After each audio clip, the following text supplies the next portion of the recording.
Right now I'm going to hand it over to Catherine Green, who is our CalPro project director. Thank you all. Catherine? Thanks, Jennifer. Thank you all for coming. I realize it's summer for many of us, and we choose to be here. I'm really grateful that you came today. I had the pleasure of listening to this presentation before at CCAE, and I was so struck by it. I thought we have to share this with the rest of the state, and so I invited Peggy, Deanne, and Felisa to tell us about their wonderful program innovations to up the amount of rigor in ABE and ASE instruction in particular. And we will be in the next week approximately sharing the recording of this on our online video library on our website. So, so if there are colleagues that you'd like to share this with, know that will be one way to do that if they weren't able to attend. So I don't want to take up precious content time. I'd like to hand the mic over to, I guess, Peggy first, and she will take it away from here. And I'll come back on at the end and remind you how you can continue beyond this webinar to learn from these presenters' experience and engage with them when we hold a week-long guest-moderated discussion in our electronic community of practice, which has a website shown on the screen. Very good. So without further ado, I hand this over to the Fremont Union team. Thank you. Thanks, Catherine. Hi, everybody. This is Peggy Ronlandy. I'm the principal of Sunnyvale Cupertino Adult School, also known as FUHSD Adult School. We're in the Fremont Union High School District, not to be confused with Fremont Unified, where my children go to school. We're actually in Sunnyvale Cupertino and right next to Apple and Google and all of those other monstrosities. Today with us, as Catherine said, is Deanne Berryhill. She's one of our English instructors and a lead teacher in helping people align with college and career readiness standards. And then Felisa Valavi, who is our full-time college counselor. We actually call her transition counselor. And so they'll have parts in this as well. I want to just point out a couple of things. First of all, there's a chat box down below about what you're hoping to learn. And since some folks haven't typed in there, I'm assuming that what you want to learn is really just what our program is and what we're doing with the college and career readiness standards and what all of this has to do with rigor. And so that's great. And for the of you that typed in there, we'll be actually addressing everything that you're requesting there, so that'll be great. Also on the right hand side, you should be able to see files that you can download. We'll reference these when we go to different slides, and we'll come back to this page or this layout at the end so that you're able to download those. Okay, so I'm going to go ahead and switch the screen into a presentation mode, and we'll begin.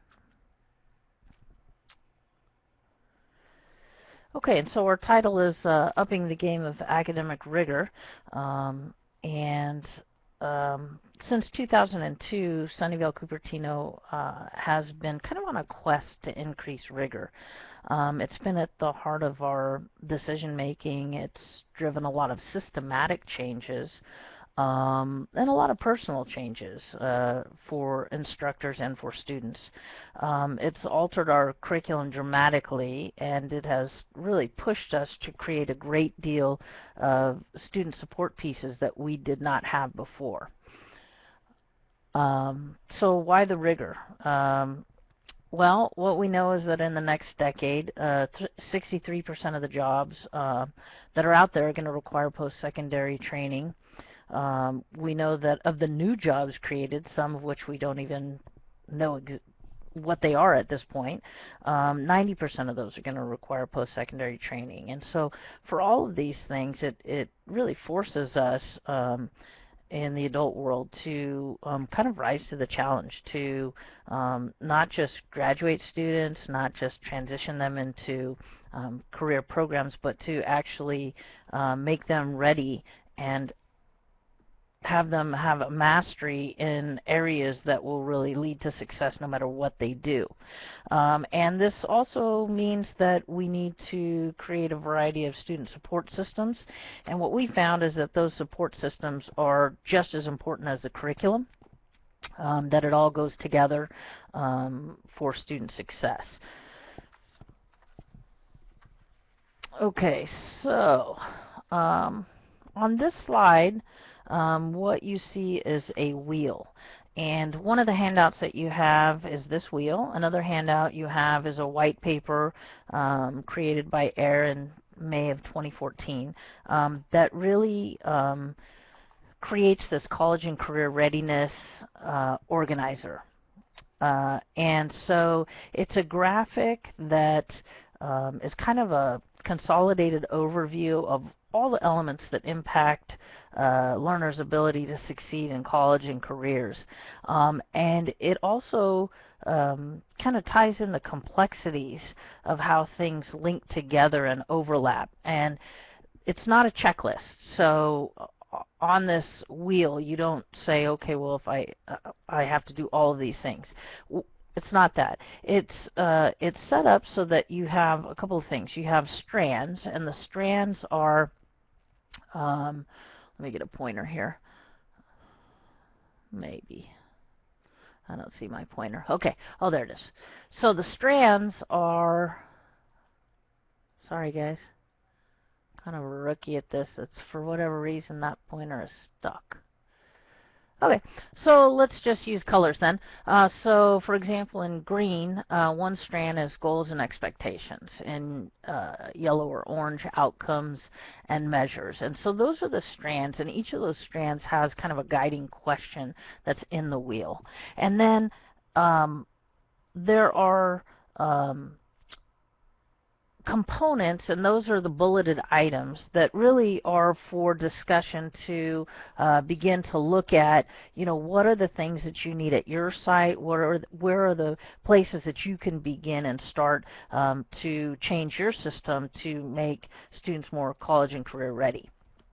Okay, so for us, for example, if you look at just the outcomes and measures, one of the things that, one of the components that we look at is we look at under the first thread there of on-track indicators for readiness, we look at behavior and conduct and social and emotional learning benchmarks. So for example, we use measures like phone calls and students calling in and letting us know that they are sick or they had something come up at work and how they are going to communicate with the instructor, and please let the instructor know. So that's a benchmark for us. Another benchmark for us is our graduation and the number of students who actually graduate with a diploma. And so if you take and you look at this and take it as a way to begin a conversation with people, you might be an administrator wanting to talk to teachers, or you might be a teacher trying to just think through this, and maybe you find a peer that can help, you know, just have a conversation. It's a great way to start to say, what if? What if we did this? And all of these things lead to rigor and lead to college and career readiness. That is the goal. Okay, so how is success measured? So for us, I mentioned, you know, we do things like phone calls. We also do things like persistence rate. We track our persistence rate because we want to know that students are in the classroom and they're staying in the classroom. So they come, they attend, they complete the classes, they have persisted. Our persistence rate before we changed our program was around 60%. So now we're almost hitting 90%. So this is one of our indicators. Another indicator that we use are the number of students that graduate. We started changing our program in 2012, 2013. And so we looked at the data from 11-12. So we had 25 high school diploma graduates. Last year we had 68. So if we're going up every year and increasing the number of graduates, for us, we feel like that's a good measure to show that our program is successful. We've also realized that by using the wheel and using the elements on the wheel, that really all of that kind of goes together to create a community of learners, and how critically important that is. And we've embedded a number of the success organizer components in our kind of daily living at the school. And we act in ways that are very strategic and explicitly linked to building that community of learners.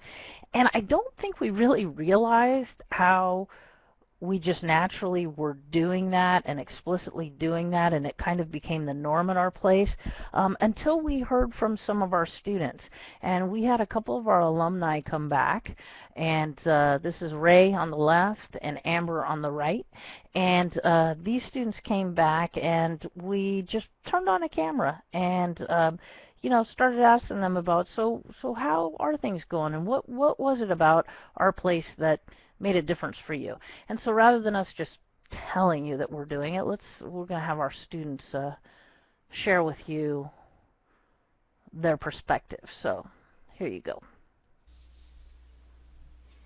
I'm always and I'm not afraid to say that I graduated from an adult school. Like, a lot of people are like, they're like afraid, and I'm like, no, I sure did Fremont Adult. Yes, well, I did. So like for my English 1A class, we had to write about a community, like a community that like impacted us and shaped us. And I wrote about here, and I wrote about the Ai Weiwei like field trip.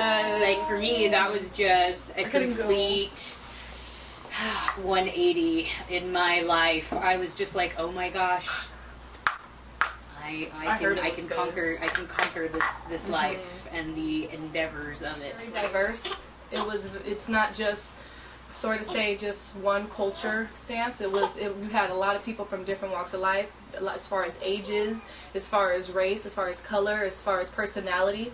So I think that's one of the biggest things. You don't feel like you're kind of you don't feel, how do you say the word? What's the word? Like an outcast. You know, right. You feel whole, little family. And ACE also gave me, it like restored my own personal, my personal power, something I lacked. They restored my attitude. I'm going to say that.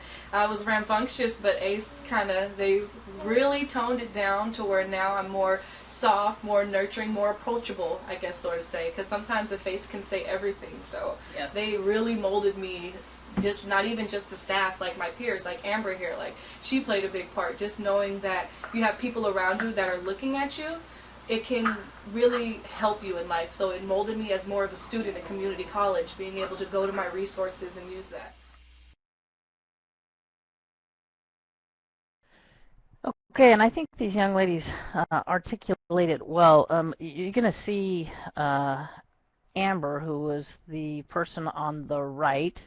You're going to see her again in another, and it's a video that was filmed long before this one. So get a good look at her right now, because what we noticed is actual physical change in the way the student looks and how she presents herself. Ray's another one. She talked about, we softened her a little bit. And all of those things are part of creating that community of learners. So when we talk about the components from the wheel, things like field trips, that's an example of how we kind of provide guidance on a different level, how we support kind of social and emotional learning as well. And so I don't know what more to say about that. They're absolutely fantastic. Okay. So other specific changes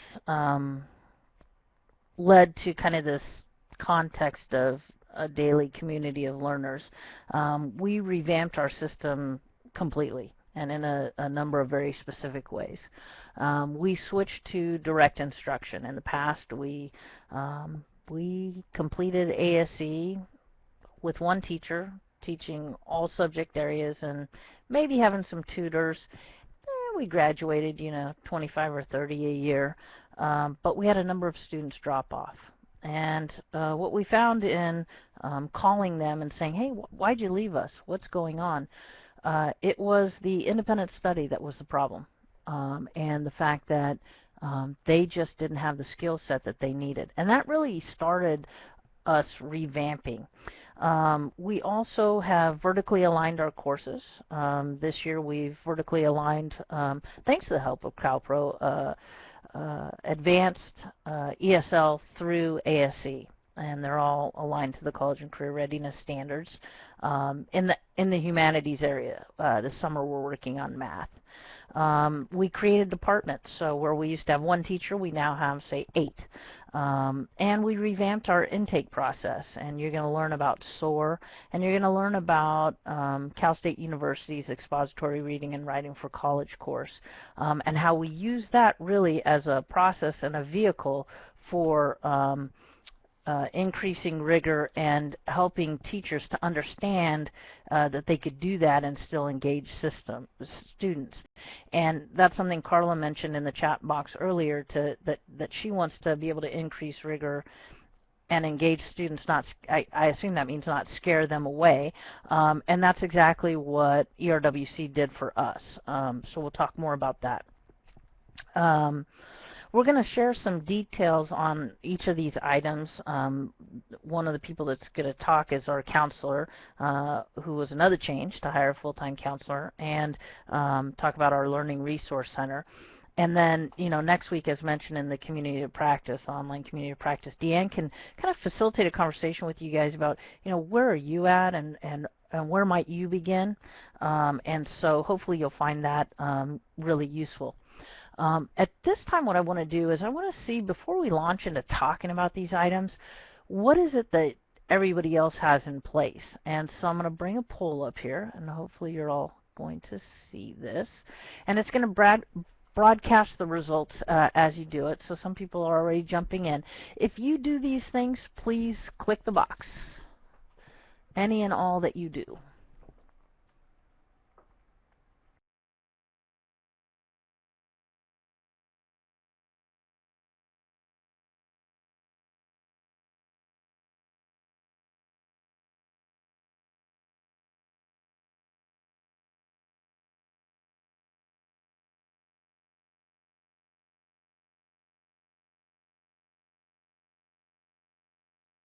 Okay, so it looks like a lot of people are doing direct instruction, and that's fantastic.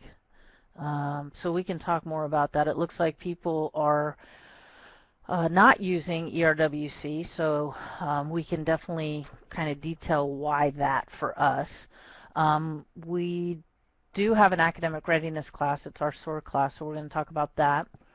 And it looks like some of you have the human capital to actually begin some of this work. So you have counselors or transition advisors, you have maybe some ongoing staff development where you could bring people together, and it looks like people are maybe getting paid to collaborate. If there are administrators on this webinar, it's critical that we pay our people and bring them together and honor them as teachers and pay them. So I'm just going to put that plug in for teachers there.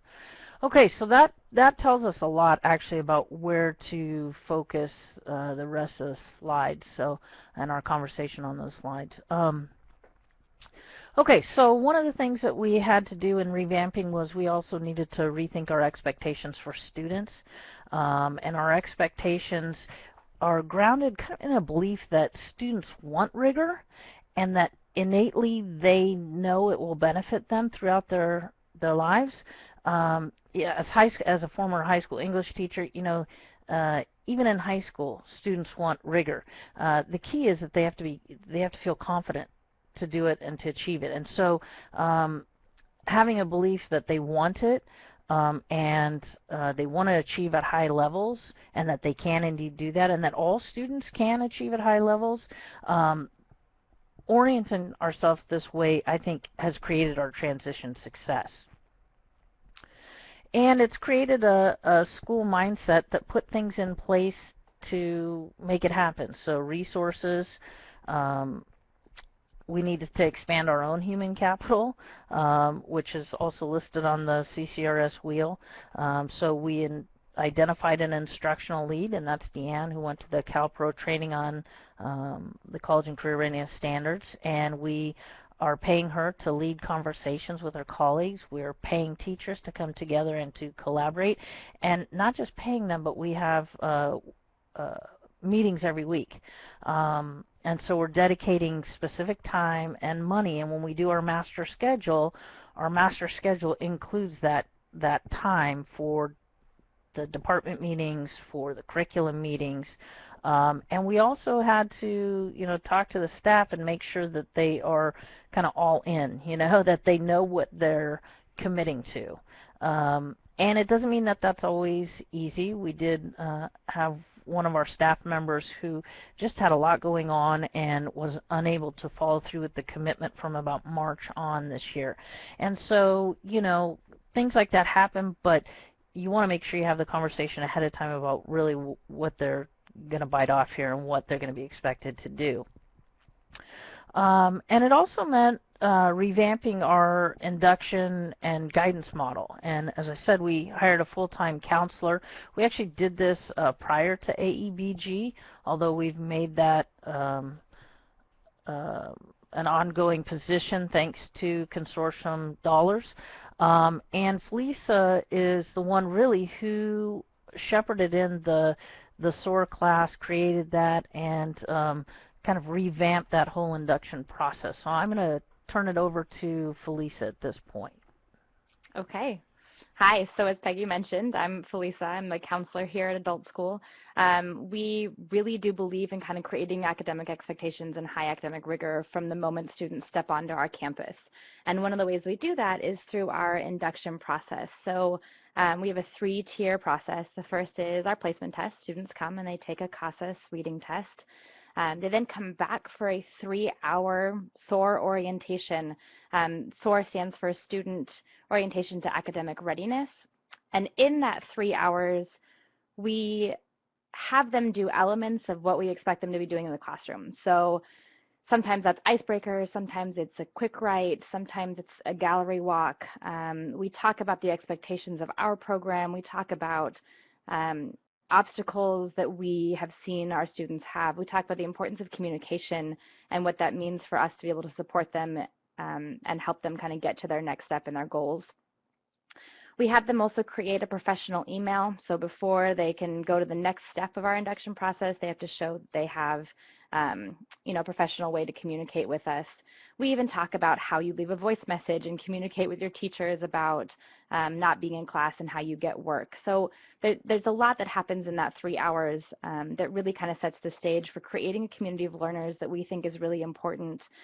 We also invite other staff, so we have an assistant principal and our coordinating teacher and I that will kind of trade off doing the orientations, and so we're modeling what it means to be a community of learners as well from the staff perspective while we're going through the SOAR orientation. At the very end of that, they then sign up for an individual counseling program meeting. Those take about an hour, and each one of our students will go through that. So in the beginning of the year, we have about 100, 150, and then quarterly we have managed enrollment where quarterly we'll do this process again. So every 8 weeks we bring students into our program. We invite teachers to be a part of our counseling sessions, so they'll come and sit and we look at transcript together and we talk about their timelines, their goals, what their next steps are, and we make sure to figure out what the best placement is for them within our program through that counseling session. Making sure that we have appropriate program placement is important to us too. We have our GED and our high school diploma classes happen in the same classroom with the same teachers. Students don't necessarily even know which one is working towards which goal. We believe in the same kind of information and the same kind of critical thinking skills for both of our program options. So students are in the same classes. But in terms of helping them understand how many credits they have, what might be the best option for them based on their timeline of wanting to get done with something, we spend a lot of time thinking through those. We do have 3 program options. We do have a GED. We do have a high school diploma. It's 180 credits in our program for our district. And we have a third option that we have called our High School Diploma 2, which is where students can take the GED or a high school equivalency, pass the subject tests, and then in addition, they can take 30 credits, 10 of our ERWC or an upper division English class, 10 U.S. history, 5 Gov, and 5 Econ, and our board will actually issue students a high school diploma in addition to having their GED complete. And we did this because we've got a lot of students that are emotionally connected to that high school diploma, and so it means a lot to them to make sure to be able to get that for their family, for themselves. But if they have a lot of credits left, and we don't think that we're going to be able to retain them through 120 credits if they're deficient that many, this is a really awesome option for them to be able to meet their goals without compromising those things. We do have information about our high school diploma protocols and details about eligibility listed in our downloadable section of information. Okay. Another piece of what we do, especially kind of from the counseling and the social emotional perspective of supporting our students and upping academic rigor, is through specific targeted supports. We do this in a lot of different ways. One of the ways we do that is through transition meetings. So this is from our 5 high school sites. So we go to the high school sites, we talk about what their options are, we work closely with some of the educational options programs within our districts, and we meet with students even before they come into our program. It also means that we're meeting one-on-one with students to help them figure out what their next steps might be for transitioning them outside of our program, whether that's college or career vocational training, to make sure that we've addressed those pieces. We also have specific intervention meetings, so this could be anything from a student is having a bad day in the classroom and the teacher will let me know, hey, you know, John was really like off. He didn't seem like he was present. It seems like there's a lot going on. And so it gives me the opportunity to go and check in and say, okay, what's happening? What's going on? And to kind of create an intervention before it becomes a problem, which has been really helpful for us. And it's been important to build that relationship with students that then effectively helps us transition them. We also have what we call grand rounds, and grand rounds happen in every one of our department meetings. Teachers and staff, or myself as the counselor, will bring up students' needs. You know, if I find out a student is going through something and maybe they're not going to be as present in the classroom, it's important for teachers to know what's happening, and vice versa.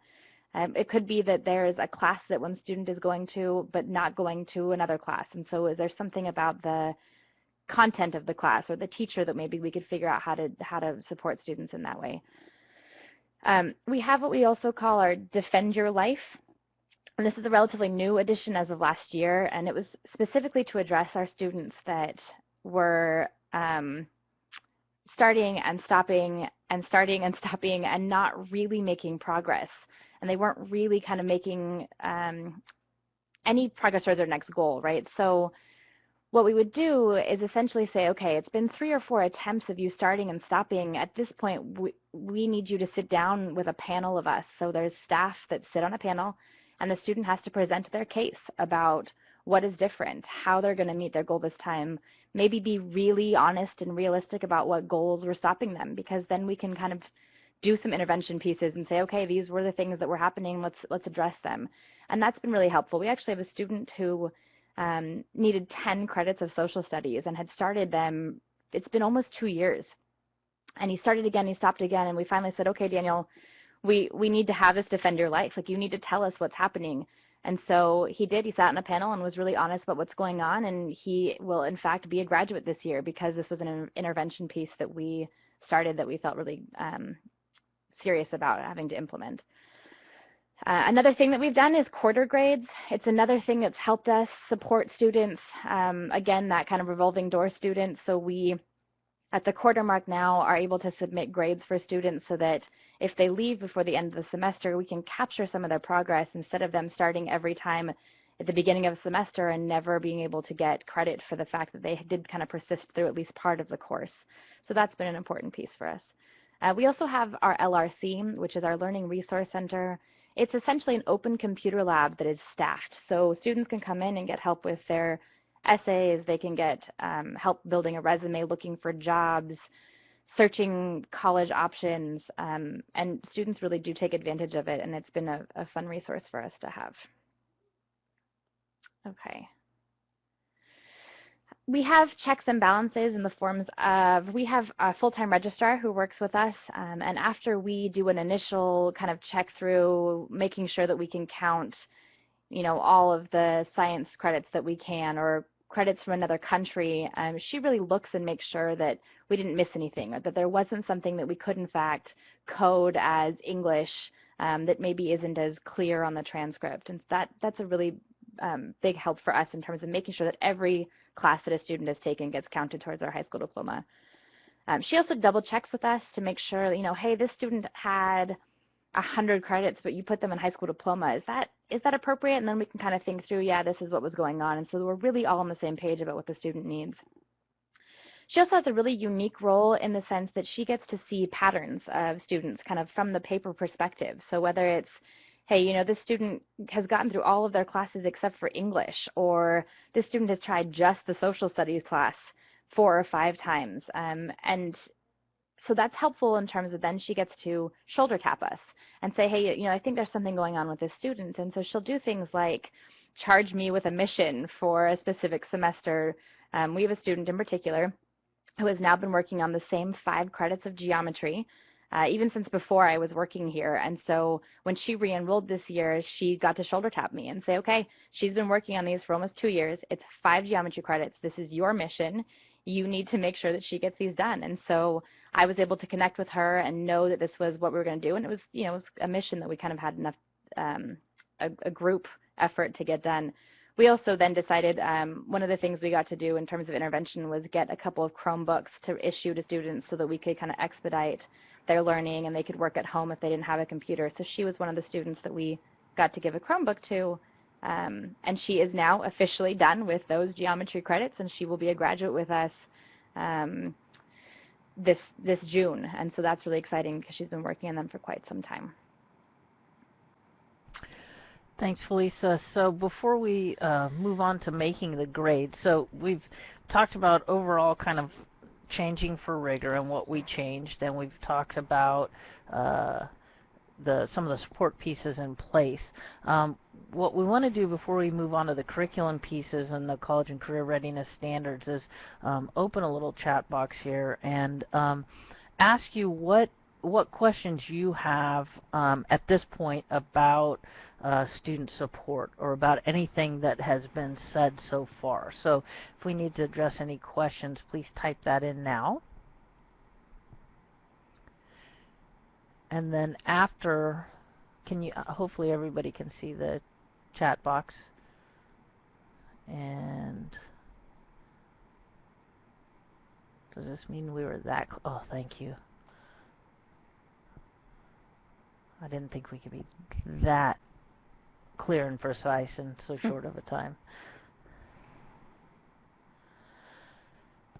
And then once we answer any questions here, we're going to talk about the expository reading writing for college course and what we did to add bridge classes, align curriculum, use the college and career readiness standards as our anchor. And we'll move on from there.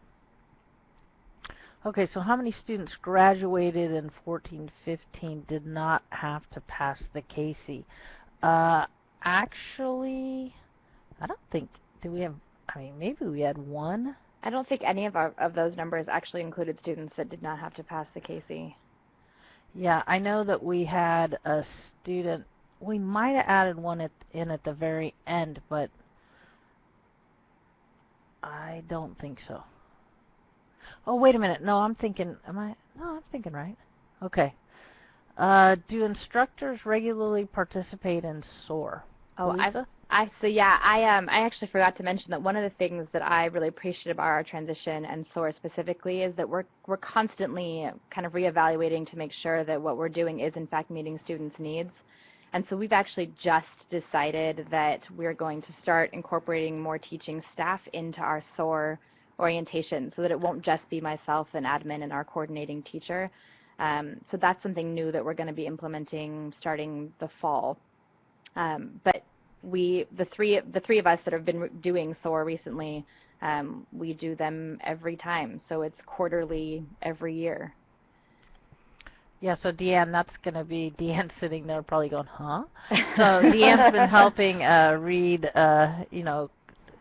transcripts and help get student schedules done, but we decided it would be a great opportunity to bring everybody in and train them and have them teach parts of the lesson and have the students actually experience their teachers before they go into class, and that maybe that would be a nice little piece of comfort. So we'll be doing that this summer. Okay, doesn't look like anybody's typing, so Felisa and I are going to mute, and we're going to turn it over to Deanne, who's going to talk about making the grade. Hi, everybody. This is Deanne. I'm the lead instructor here at ACE, and I'll be sharing with you how ERWC and the CCRS has made a difference in upping the rigor for our students. Student support services is very important, and having Felisa on board has made a huge difference in the success of our students. But we also needed to implement other strategies to reach our goals of advancing students from ESL through ASE. Part of making the grade was establishing outcomes that were attainable. So our path has involved focusing on alignment and connections between the CCRS, DOK, Common Core, and curriculum. We knew we needed to give students rigorous curriculum with scaffolded activities that would allow them to succeed. We needed to identify what we wanted them to know, understand, and do. And to accomplish that, we needed a consistent plan, which we found by implementing the WIPIA lesson plan template, which I'll share with you in a couple slides.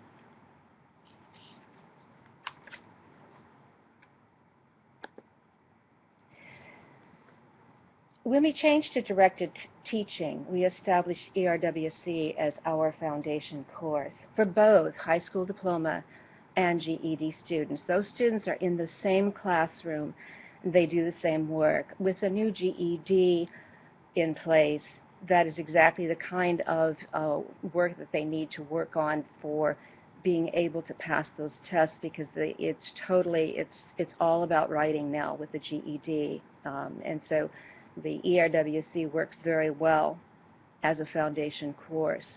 The reason is it is aligned with the English Language Arts content standards for high school, which of course then aligns with the CCRS for adult learners. It emphasizes the in-depth study of expository, analytical, and argumentative reading and writing.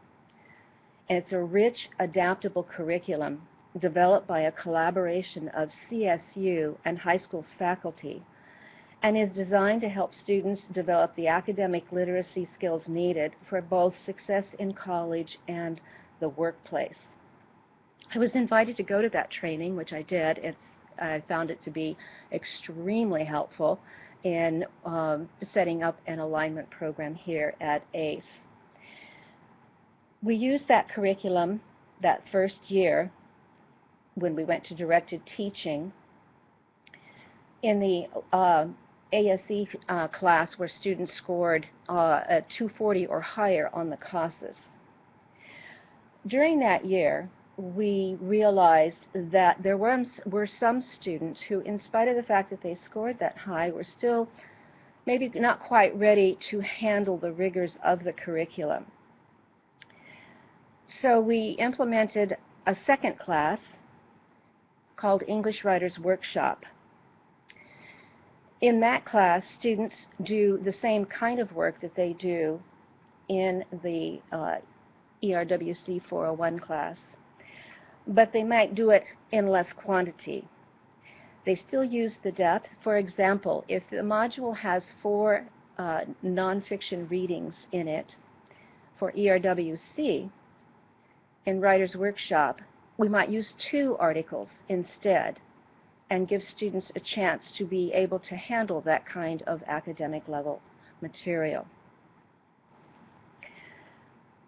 So I'm using the modified, what I call a modified version of ERWC for the writer's workshop.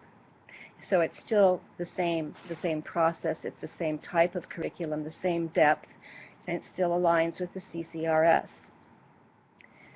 After we went through the second year of our program, we began looking at the lower levels of classes that were leading into the writer's workshop and the ERWC.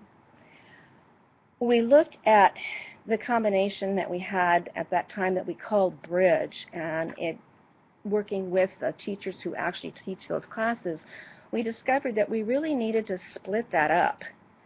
And so we established the English Fluency class, as well as the English Foundations. But English Foundations used to be the Bridge. These two together used to be the Bridge class. We split them up.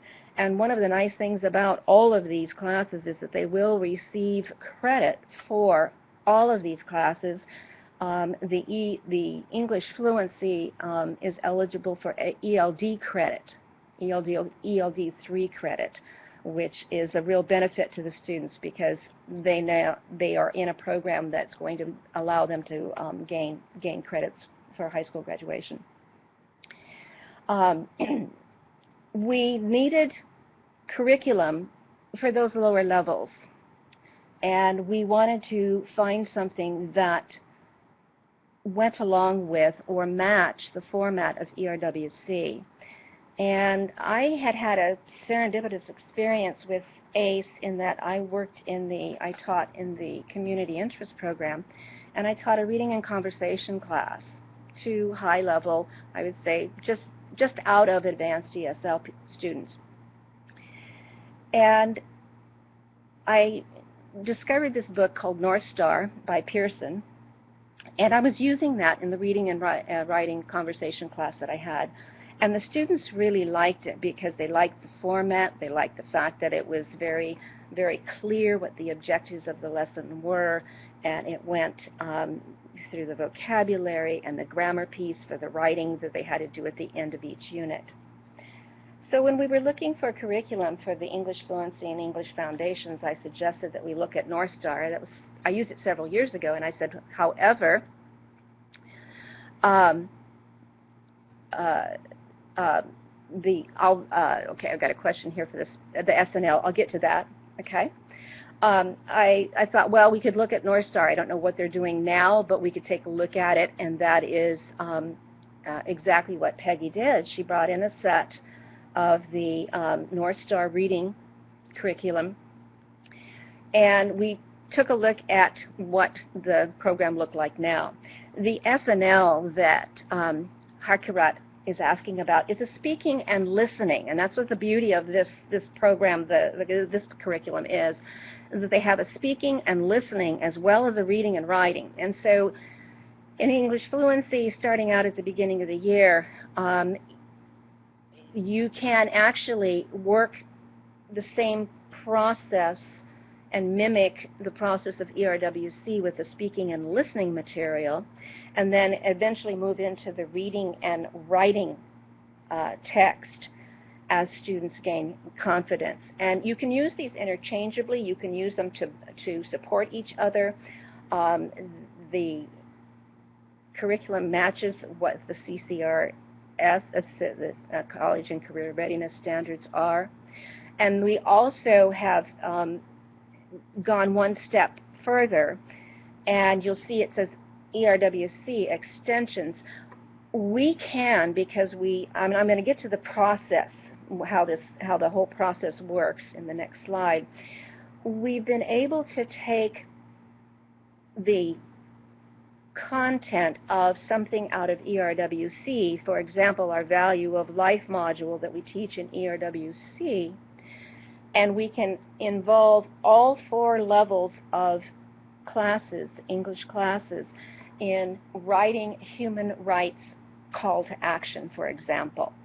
And we just adapt it to the different levels of each of the groups of students in these classes.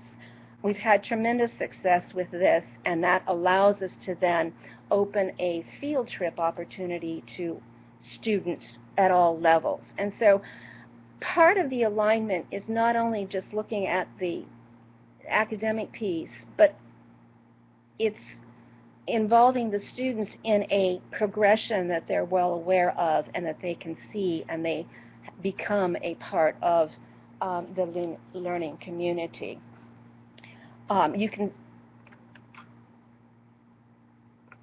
We'll see in the next video what this field trips look like and what they were able to accomplish.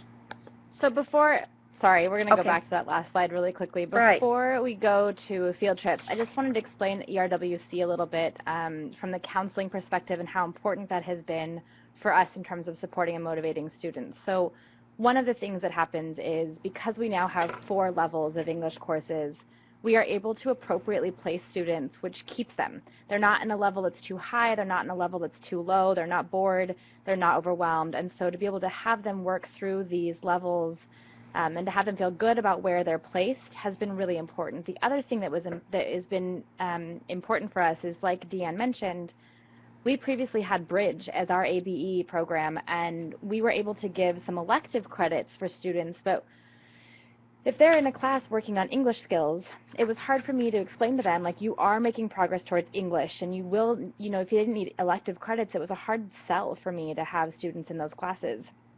And so for them to now know that they are getting English credits in every level, and because we're giving ELD 3 credits starting in English fluency, it does count towards all of their upper division English credits they need for our graduation.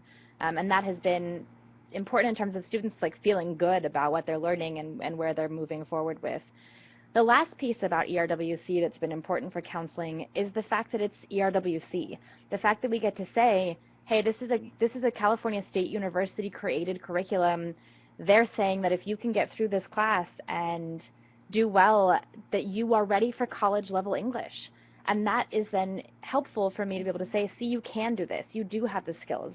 I'm sure a lot of you can relate to the idea that we have students that don't have the self-esteem, the academic skills to feel like they can be successful in college or even in vocational ed programs. And so to be able to say, look, this is this curriculum, you got through it, you do have the skills now, has been really helpful in terms of getting them that next push to go to the next step. So with that said, field trips is another really important way that we have been able to create that community, help students find their voice. And Amber mentioned when we first saw the video of her, the Ai Weiwei video. So this was a field trip that we did last year, and students are going to explain to you what it looked like.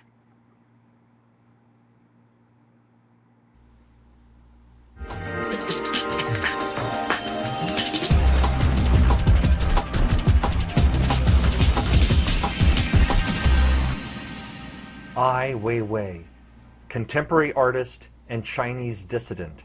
He does sculpture, photography, installations that celebrate the freedom of expression and individual rights. Known for his work as consultant on the Beijing Olympic Stadium, he is now under 24-hour watch by the government of China. His work continues to challenge authority as an advocate for human rights and freedom of expression. In April 2015, 45 students and staff went to Alcatraz Island to see the art exhibit.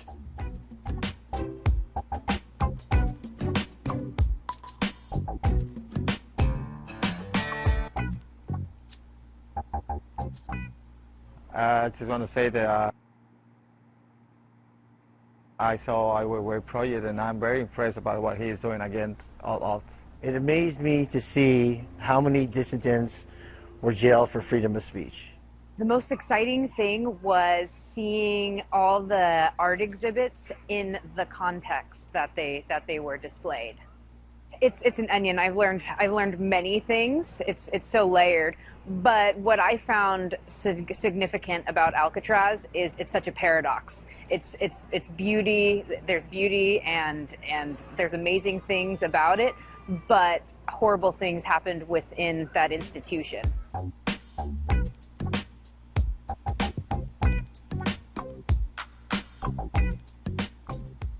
What I learned from this project, Ai Weiwei, that it's sad that many countries around the world, they still don't have the freedom of expression.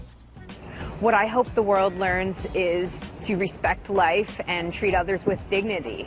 What I learned is that we need to fight for our freedom, because if you don't act to it, you can't wait for someone else to do it if they're not seeing what you're seeing.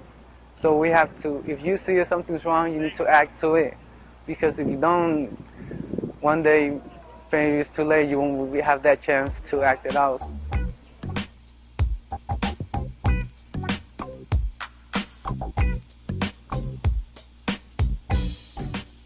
I think the one thing that I liked the most was one of the students was very enthusiastic about seeing the display, the music inside the prison cell.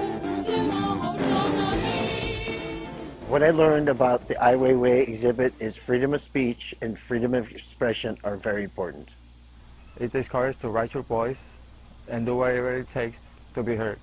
Be the change in the world that you want to see, whether that's in your education, in your community.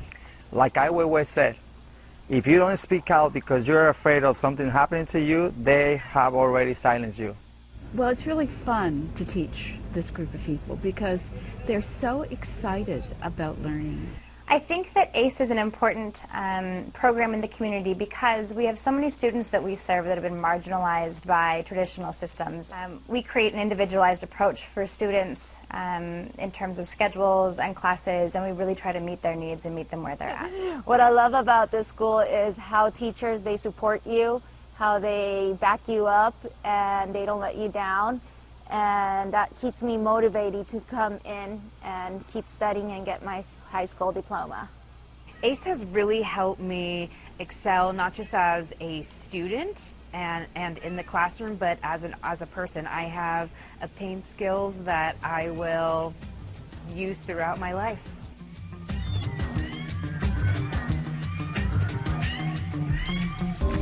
This is a list of the projects that the students researched in order to make application to go on the field trip. Yeah, and it's important just to mention that these are projects and topics that the students kind of came up with by themselves. That weren't prompted. True. They did the research on things that they were connected to. So a couple things about our field trip. We went back to the beginning of our presentation. While I'm talking about our field trips, this has kind of sparked for us an annual field trip that focuses around human rights, and that really has, students have said things like it's given them the ability to find their voice and to find power in their voice. And you saw Amber in our first video, that was from earlier this year, and the video that we did for Ai Weiwei was from last year. And just, I mean, at least for us, just in terms of her presence and her ability to kind of speak and to feel good about who she is, really comes out for us when we think about what we can help transition students to. So that was just a piece of Amber that I thought was important to mention. The other piece to mention is that the students had to create a universal declaration of human rights as their ticket to get in, and that would get them on the bus ride up, and they would get a ticket to go to Alcatraz, and they had to identify rights being violated. And we decided to do that because we wanted them to be kind of all in on the process and commit something, and also to really connect it back to the larger goal. So we'll upload that at the very end because I forgot to do that. Okay, so we're gonna mute, and you're up, Felicia. Yeah, so another way that we've kind of helped students transition and feel power in their voice and their options has been through college visits and college-specific workshops. One of the things that we do here at ACE is every year we take students to visit and tour the local community colleges. We try to do it when they have like an open house day where they have their programs that are on display, so students can get a sense of what the school feels like, what they like about it, what they don't like about it, and it helps with that kind of warm handoff because they're with a group of their peers and they're with staff they know, and it feels a little bit more tangible for them and kind of less bigger picture, and so it helps them follow through then with going to their next learning venue and figuring out what their next step should be. We also do college-specific workshops. We do FAFSA help, so for the financial aid pieces, I will hold workshops where students come and we just go through it line by line. Same thing with filling out the college applications. If they're trying to figure out what it looks like, where to go, what they click, those are all pieces that we work on here. We do college interest inventories and career interest inventories as well as workshops.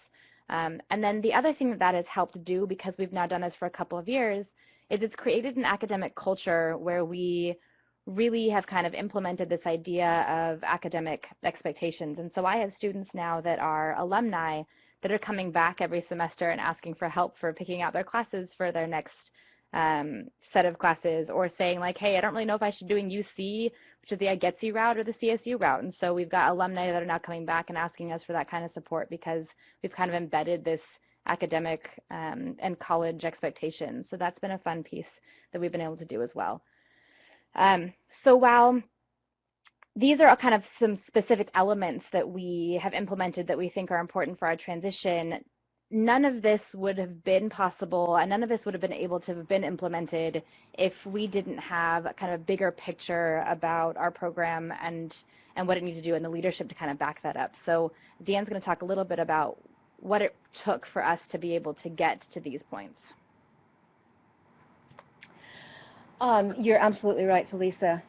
We have a basic foundation that we use in working toward alignment, and that started with an administrative vision, and we can thank Peggy for that. Together with the coordinating teacher for the ASC program, they decided to go to a directed teaching model. We then chose a curriculum, which was the ERWC, and we identified through that the process for consistency and stability for student learning. And we added the student support services and improved on that and brought Felisa on board full time, and that is really, I think, the four core points that make up the foundation of our alignment process. But in addition to that, behind the scenes, it's very, very true that this takes a lot of work. It takes a lot of work. We need to understand the process because that's really what it's all about. It takes time and team effort. So in order to do this work, we put together a dedicated team of ESL, ABE, ASE teachers, and administrators, and we were able to use the consortium money to pay teachers to be part of this team, to evaluate, to implement, to assess, and revise the alignment of our curriculum so that it truly incorporated the CCRS, the depth of knowledge, scaffolded activities, and appropriate assessment rubrics, so that we were able to have some kind of process to share with our students and with the staff. And that's what we did. We used process as a guide because as I've worked with the ERWC curriculum for several years now, for me, it's absolutely magic because it's flexible, it's student-friendly, it gives the desired results, and it doesn't matter whether a student is going for a high school diploma or a GED. It is applicable in both areas. And what you see in front of you right here is the ERWC process for each of the modules that are set out, and also within the modules, each of the activities, because there may be up to 10 to 14 activities within each module.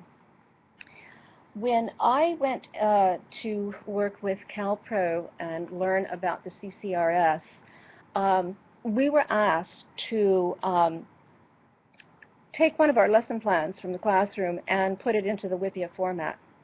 And when I did that, I realized, wow, this is really similar to what the ERWC curriculum does as well. I took the liberty of adding a reflection piece to the WIPIA format.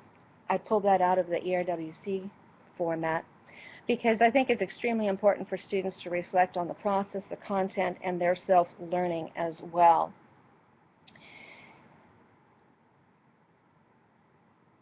that particular piece, I think, has made a huge difference, and particularly this year, I'm using it with every single thing I do every single day, and it's amazing the responses I get from students, not only to what they think about the content, but what they're able to express about their learning process. And that's, I think, what really gives students the ability to be independent learners out there in the world. It's great that they're reading the nonfiction material that is very much a part of ERWC. However, I have discovered that you can use the same process to teach fiction as well. It doesn't matter, what the material is. Let me clarify that. You want to have, quality material, and you want to have, good nonfiction. My students read a lot out of the New Yorker magazine. I bring in the op-ed pieces many times and have them work through that. But the process in itself is very adaptable. And it was 2 years ago, I believe it was, that I was doing a module out of ERWC that is on juvenile justice, and the whole content there revolves around the concept of the idea of juveniles being tried as adults and whether or not that's the appropriate thing to do. The final writing activity for that particular module is to evaluate a case study of someone who has been incarcerated, who was a juvenile but incarcerated as an adult. And one of the students asked me if I had ever seen the documentary Mario's Story. And I said, no, I haven't. We were already into the module, and we were, talking about this whole idea. And I said, but I will. And I did. I went and I watched Mario's Story as a documentary. I downloaded it, and then I incorporated it into the ongoing module.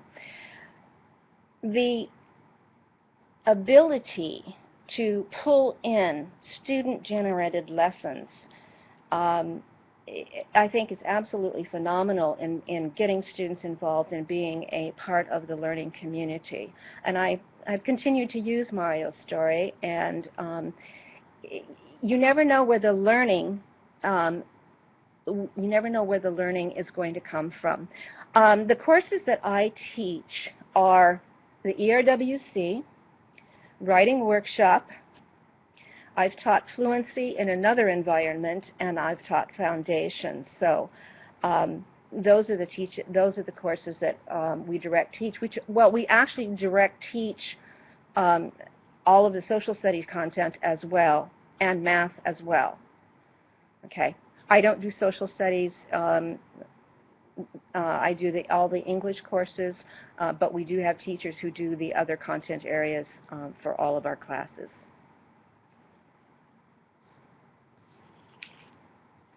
So using this as a process, this is how do we incorporate ERWC in the courses? The expository reading and writing course is the course.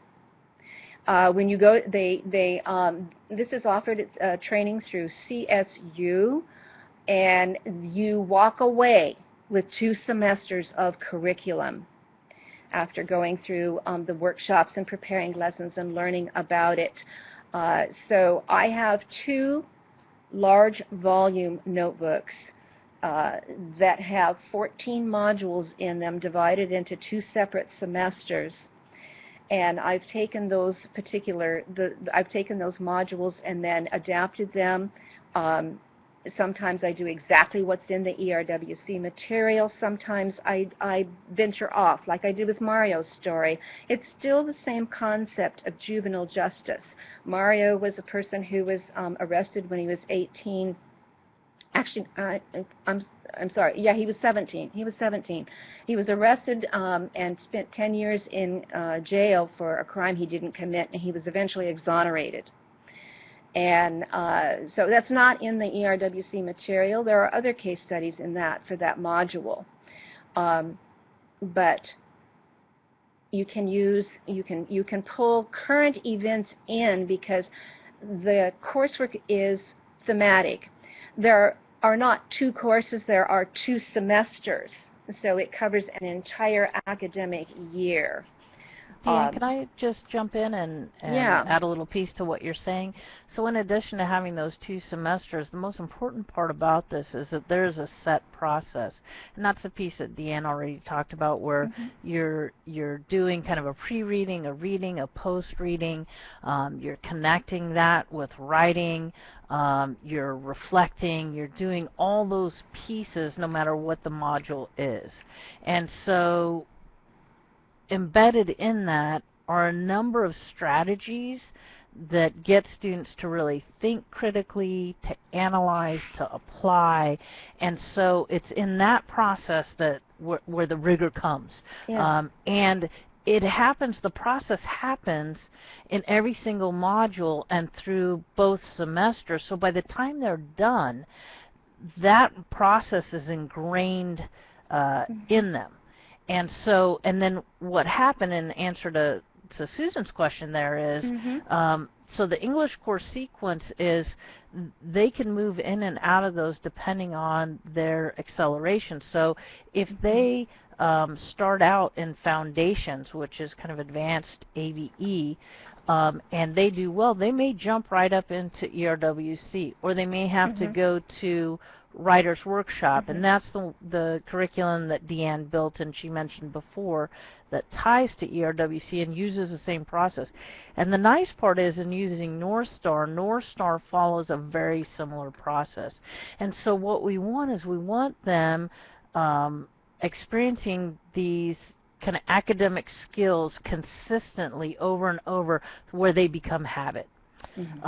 There's also another question in there, Deanne, about what courses do you direct teach? So we do all direct instruction. So we do that with science, we do it with math, we do it with English and social studies. The students basically create a college schedule, and we put them in classes where they'll go to this class for 2 hours and the next class for an hour and a half, and on the next, that's maybe Monday and Tuesday, or Monday and Wednesday, and then on Tuesday and Thursday maybe they're doing social studies and geometry. So it's very much like a college class. And we also have an AM and a PM course, which allows students to select according to what their individual situation is. But we do teach the same coursework in both morning and evening classes. Okay, so our result, and I guess we lost our picture, but the result is that a student can advance and move with comfort, skills, and confidence through the different levels. And I'll reiterate what Peggy said, that students can actually skip levels depending upon their ability to manage the material and what their test scores show. I had a student last year who moved at the semester break, but she went from foundations to ERWC, and she finished up very nicely at the end of this year.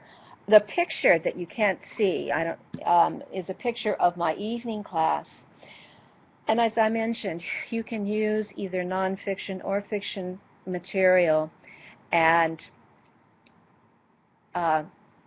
use the same process, because as Peggy mentioned, that process is really what gets ingrained in the students. They know when they walk into class and we start a new module that the first thing we're going to do is talk about the topic and where we are all at in terms of what we know about that topic before we get into the actual reading of the nonfiction material associated with that topic.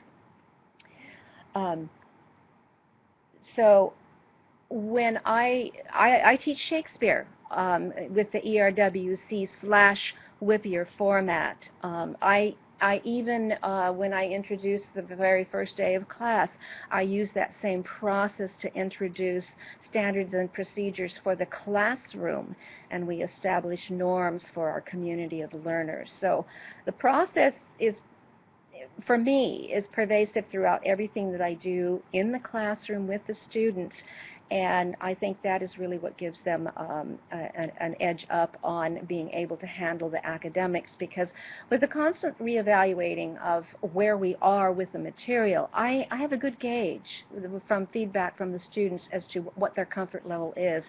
And I'm working on getting them to that point, because in the last quarter of the year for the ERWC class, they read Shakespeare. And the picture that I had on this slide showed my evening class giving what is called the Fist to Five, and that is gaining a grasp of where the students are with the material in front of them.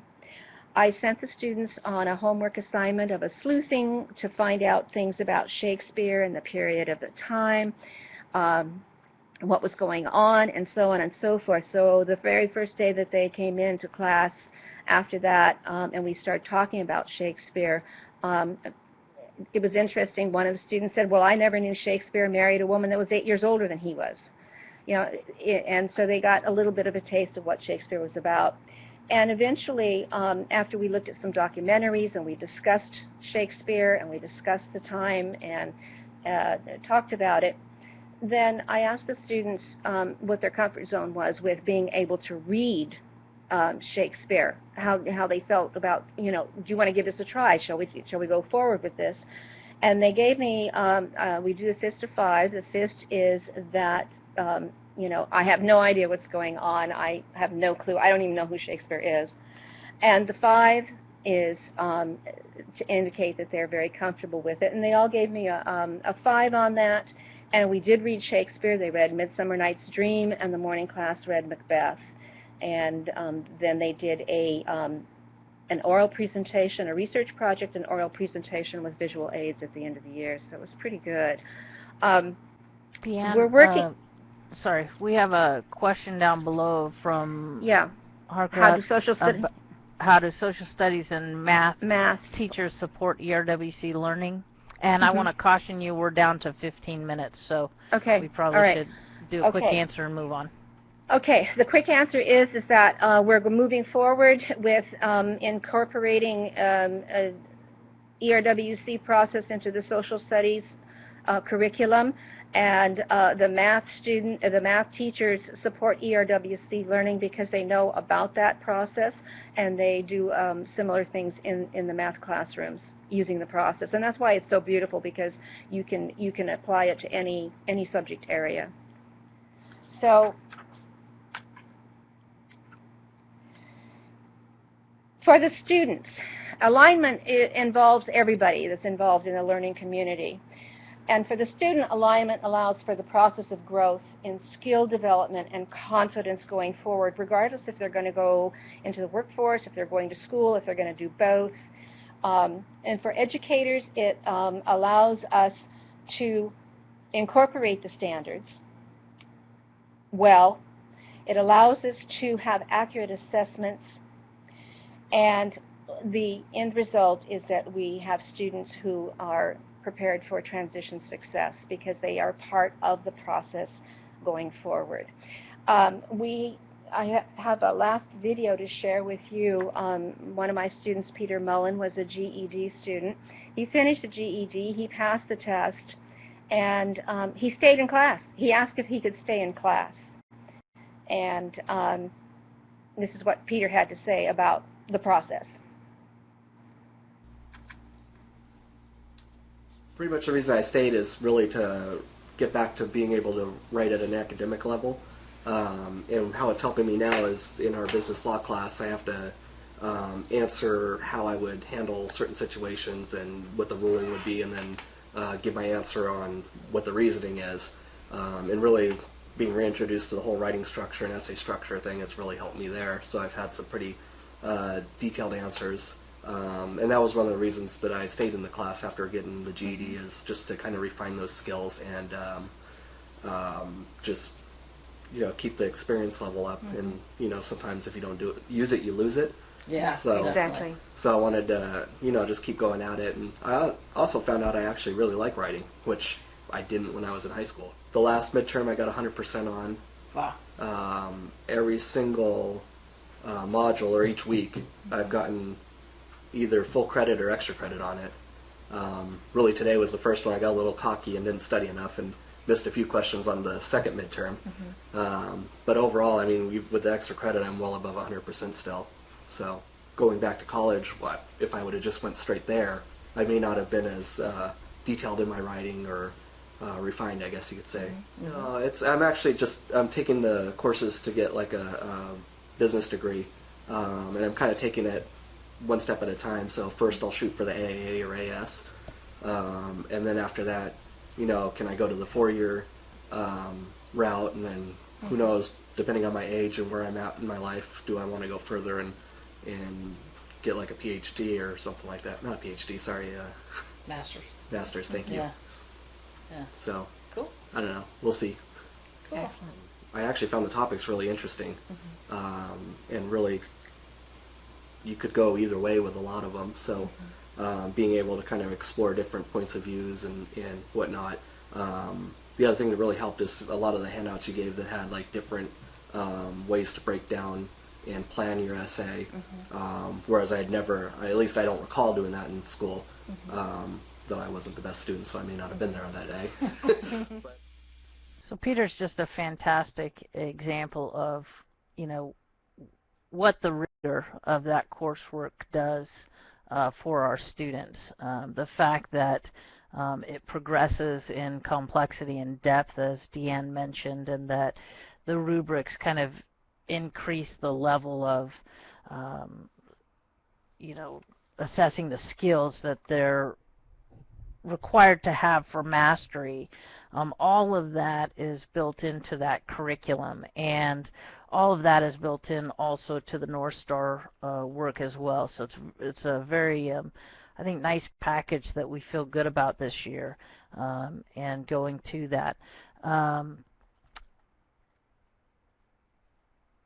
The top elements, I think that, if we had to sum it all up, is, as far as going for rigor and creating a rigorous environment for students, and also engaging them and helping them to feel successful and building that confidence, is, a large part is the distributive leadership, and trying to get more teacher leaders involved and taking charge and building the collaboration between colleagues. And I remember when I see that Bronca is in the room, and I remember when I first started this work and transitioning, and she was coming and helping train some of our teachers in technology and other things.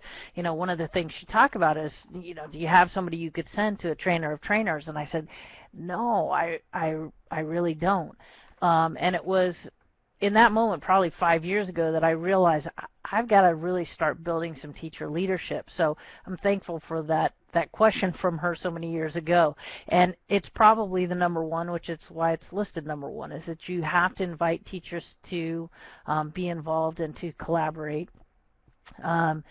It's really helpful to anchor your program in the college and career readiness standards, and we had weekly meetings to do that. In fact, we have, in about 10 minutes, we have our last meeting of the year to finish that off, and we really decided, at what level would we teach to those anchor standards, and for each class. And so that was really important. The other thing is we use kind of successful models and best practices, and we did the good educator trait of grab and go, right? And you take and you use, and so that's part of the reason why we're sharing now, is we want people to be able to grab and go as well. And creating a community of learners was critical, and building that academic culture. Providing counseling is really important, and building a flexibility into the system where you can be creative to support students is key. So Felisa mentioned Qualicia and the Chromebook, and it was Felisa's idea, like, if I could just lend her a computer, I think she'd do it. I think she'd do it through Odyssey or distance learning. And it's like, well, then let's order one. And so we did. And having that flexibility in a system and having money set aside to do those little pieces are really important. And then just increasing the academic rigor and having the expectations of your teachers, having it be a college prep curriculum, having the direct instruction, and then providing support. You know, it's important that peers go see each other in the classroom, that administrators stop in. It helps me to sub. I've subbed for Deanne, I've subbed for Helly, and I've done some of the lessons, and so that's been helpful for me just to see what's going on and to know how I can support them. And then the other thing, and one of the biggest things, is taking time for reflection. And for us, that often looks like what haven't we done yet? What can we do? We had a meeting like this yesterday where we're talking about completely revamping some things, involving some people in SOAR, as we mentioned, and doing some other new processes. And it's important to stop and reflect and go, man, this is great. And to look at those benchmarks, to look at what you're measuring and say, wow, okay, more students are succeeding. And so it's important to have somebody who can take you through that and talk you through that, or to find the person on your teaching staff that just thinks like that and can lead that discussion. So those are all kind of our big top elements. Oh, Bronk, I'm just now seeing your comment. Thanks. You're a sweetheart. Those are all our kind of top elements. And so I want to go back to kind of the lobby. And if you have questions, you certainly can type it in there. And we'll answer those. Again, this was to give an overview, and so next week Deanne's going to be in the electronic community of practice, and so she'll be able to work with anybody who wants to on specific things there. And now would be a good time to kind of download some files if you want. In that list, we've got a lesson plan format for the WIPIA. It's a blank form. So if you wanted to take that and try and see what it looks like, that's kind of the first step towards rigor, is having kind of that common template and making sure you include all the pieces that make for a strong lesson and forced you to use lots of different strategies. And then we've got a conversion chart. We've got some links to ERWC and how you can, they've got training sessions up, so there's links there for you if you want to send somebody. You need to send an administrator and at least one teacher. We sent first time two teachers and an administrator, but all our folks are now trained. And then just, you can see what else is there. High School Diploma 2, if you want to know about that.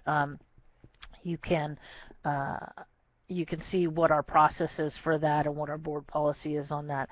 And Catherine is just reminding folks that there's a link there for the community of practice and kind of the group site. And Deanne is doing the same, so she's hoping that you'll join her. And she's also going to give us a holler, so she's moderating it, but if there's something where we need to jump in and provide an answer or some additional handouts and that kind of thing, Deanne's going to let us know, and we certainly will do that. So for my team, is there anything else we want to say at this point? I think we covered it.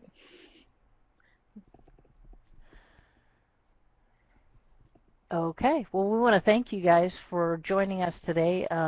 Hopefully this has been worth your time and you're walking away with something that answered what you came looking for. And it's great for us to be able to talk about our program and to continue to reflect, and that helps us continue to improve. There will be a pop-up window that's going to appear for an evaluation, so we'd ask you to please fill that out.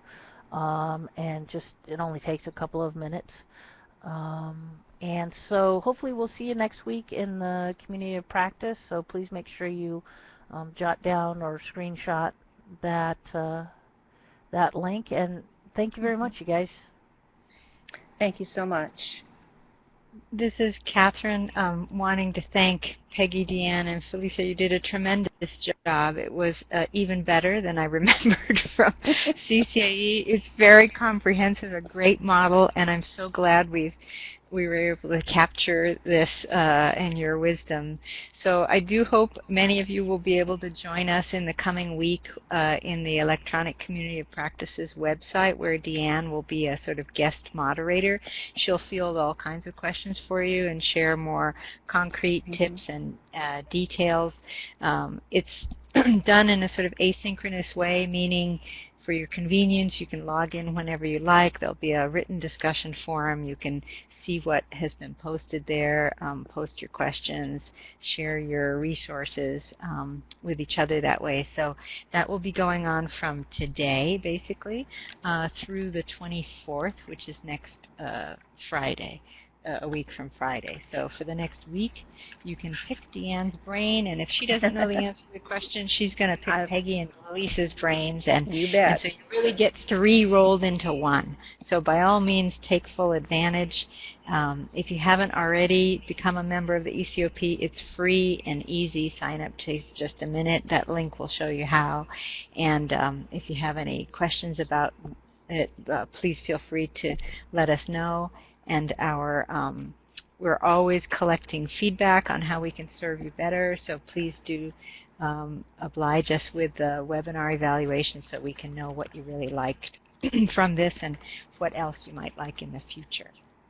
I can stop talking now, but I'll put my email in the chat pod. If you have any questions about the ECOP or about CalPro, feel free to get in touch. All right.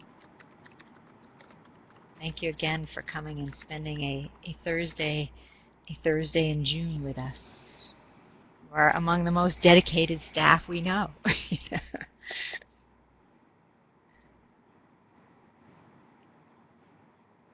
Thank you all, everyone, for joining us today. If you wish to receive a certificate of completion for this webinar, please email calprohelp@air.org. I will be doing all of those today, but if it's a little later, then anybody who answers at CalPro Help will be able to help you with that. And thank you all so much for joining us today, and we're going to be ending the meeting now.